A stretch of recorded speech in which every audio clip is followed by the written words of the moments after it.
Thank you for joining us for another episode of Boom and Bust. I'm your host, Tony Clement. I'm here at the News Forum where all voices matter. It's my pleasure to invite back Thomas Caldwell to the program. He, of course, is the chairman of Caldwell Securities in Toronto. And as always, there's lots to talk about. Welcome back, Tom. Thanks, Tony. The Canadian economy added a meager 100 jobs in the month of December. So tell me, what does that mean about future interest rates and about other aspects of the economy?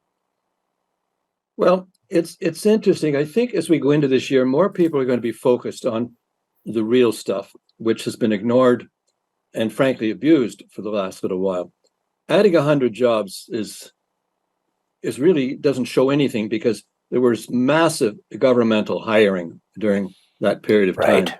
So in actual fact, in terms of real jobs, if I might use that phrase, there was a significant decline.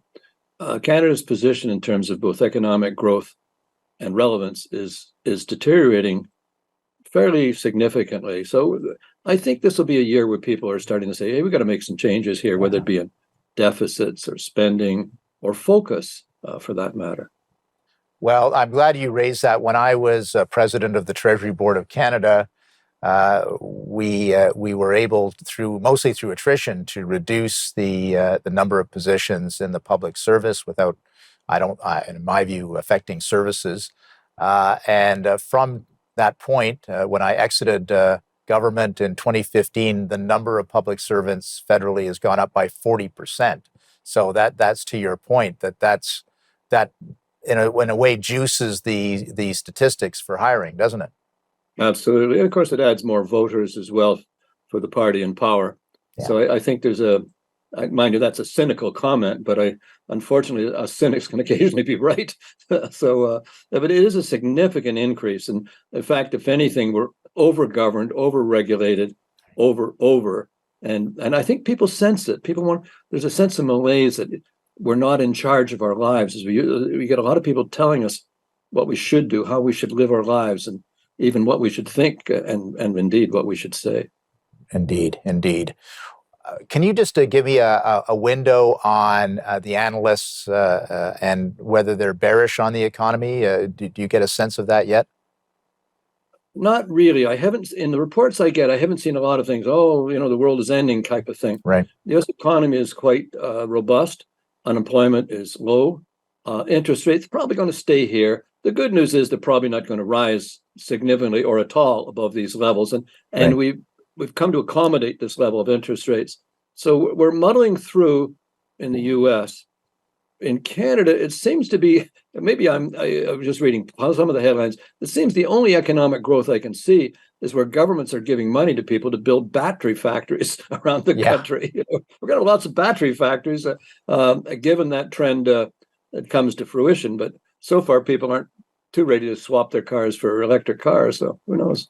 That's another trend that we saw at the end of last year, that the market is kind of a little bit tepid on electric vehicles, or maybe it's reached a saturation point where the people that wanted to buy such a vehicle have bought that vehicle. The rest of the country either finds the cost too high or are concerned about how that vehicle will perform in minus 20-degree weather or what have you. So there's a lot of question marks there. And charging stations too. Right. Liz Namofsky with us. Liz was going down to New England with a friend of her, upstate New York, should I say, and the friend had a Tesla S, which is a tremendous car.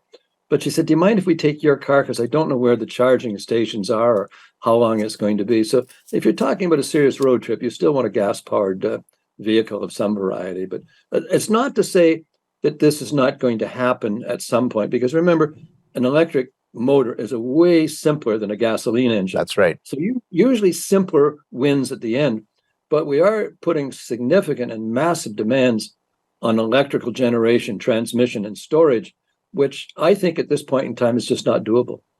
Yeah, we had a guest on the program last week, Tom, that was talking about the need for massive investments in charging stations and transmission. That's what you're talking about as well. Absolutely. Yeah. Absolutely. Yeah. So it's governments have this policy, and I think it's emanating from the World Economic Forum, that we want to control the world type of thing, and the past nation state where we're just world countries, we're not Canadians or Americans or whatever. And I think our prime minister is unduly influenced by that because he wants people over there to like him. But policies seem to flop back into Mr. Schwab's analysis at Davos at the World Economic Forum. So a lot of people aren't comfortable with moving in that direction. So it's a bigger picture than just electric vehicles. But it's interesting. Someone's telling me. Can I just interrupt you there? We are going to take a little break, but Okay. hold on to that thought. We'll be back with you after these messages.